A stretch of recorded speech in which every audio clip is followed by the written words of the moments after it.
যা আমার বন্ধুকে নিয়ে আস। এরপরের ঘটনা আপনারা তো সবাই জানেন। জিবরাইল আলাইহিস সালাম এসে আল্লাহ রাসূলের শক্তি সদর করলেন, সিনা বিদীর্ণ করলেন। মানবীয় যে সমস্ত ত্রুটি মানুষের ভিতরে থাকে, ওই জাতীয় জিনিসগুলোকে রাসূলুল্লাহ সাল্লাল্লাহু আলাইহি ওয়াসাল্লামের ভিতর থেকে ধুয়ে মুছে বের করে দিলেন। জমজমের পানি দ্বারা আল্লাহ রাসূলের সিনাটাকে ধুইলেন। তারপরে আল্লাহ রাব্বুল আলামিন স্বীয় কুদরতে মেরাজের যাত্রা শুরু করলেন। আজকাল বর্তমান তথ্য প্রযুক্তি বিজ্ঞানের যুগে যে ওপেন হার্ট সার্জারি করা হয়, এই শিক্ষাটা আল্লাহ রাসূলের এই শক্কে সদর অর্থাৎ সিনা বিদীর্ণ করা থেকেই নেওয়া। সুবহানাল্লাহ। রাসূলুল্লাহ সাল্লাল্লাহু আলাইহি ওয়াসাল্লামের কিছু সাহাবী ওনারা বর্ণনা করেছেন, যারা রাসূলুল্লাহ সামনে থেকে কোন সময় কোন কারণে কাপড় ছাড়া দেখতে পেরেছে সামনের এই সিনার অংশটা। ওনারা বলেছেন যে আমরা রাসূলুল্লাহ সামনের এই জায়গাটা, আবু বকর রাদিয়াল্লাহু তাআলা আনহু বলেছেন যে আমি রাসূলুল্লাহ সাল্লাল্লাহু আলাইহি ওয়াসাল্লামের সামনের সিনার সামনের এই অংশটাকে দেখেছি কেমন যেন পুরাতন সিরা দুইটা কাপড়কে সেলাই করলে যেরকম দেখা যায়, আমি এই অবস্থায় রাসূলুল্লাহর সিনাকে দেখেছি। সুবহানাল্লাহ। মুহতারাম হাজিরিন,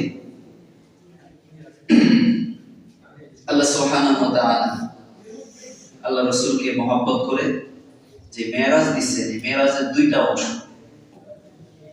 এই ভ্রমণের অংশ কয়টা? দুইটা। একটা হলো জমিন থেকে জমিনে, আরেকটা হলো জমিন থেকে আসমানে। কয়টা অংশ বললাম?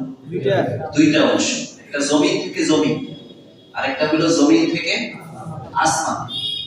জমিন থেকে জমিনে যে অংশ, এই অংশকে আল্লাহ রাব্বুল আলামিন সূরাত বনী ইসরাঈলে একেবারে প্রথম আয়াতে 15 নম্বর পারা 17 নম্বর সূরা একেবারে প্রথম আয়াতে রব্বে কাবা ইরশাদ করেছে জমিন থেকে জমিনে যে সফরের অংশ, এটাকে এখানে উল্লেখ করেছে। এখানে তার আগে একটা বিষয় বলে রাখা ভালো।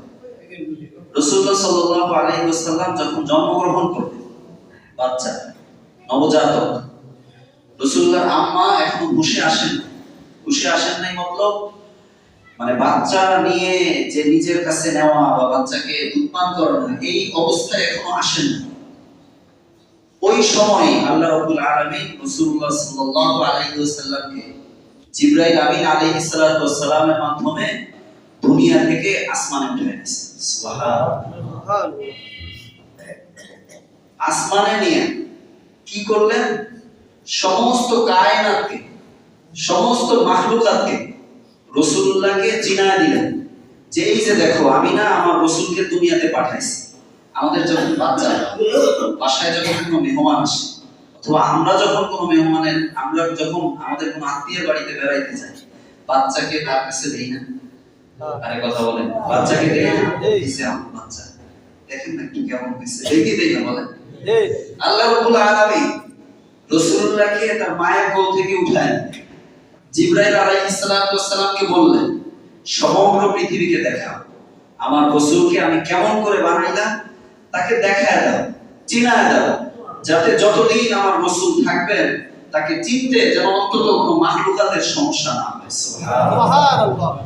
জিবরাইল আমিন আলাইহিস সালাতু ওয়াস সালাম রাসূলকে উঠায় চাঁদকে দেখাইলেন যে এই যে আল্লাহর রাসূল, আসমানকে দেখাইলেন এই যে আল্লাহর রাসূল, সাগরকে দেখাইলেন, পাহাড়কে দেখাইলেন, সমস্ত কায়নাতকে দেখাইলেন, সারা বিশ্ব ভ্রমণ করায়া আবারও রাসূলুল্লাহকে তার আম্মার কোলে ফিরায় দিলেন। আল্লাহু আকবার।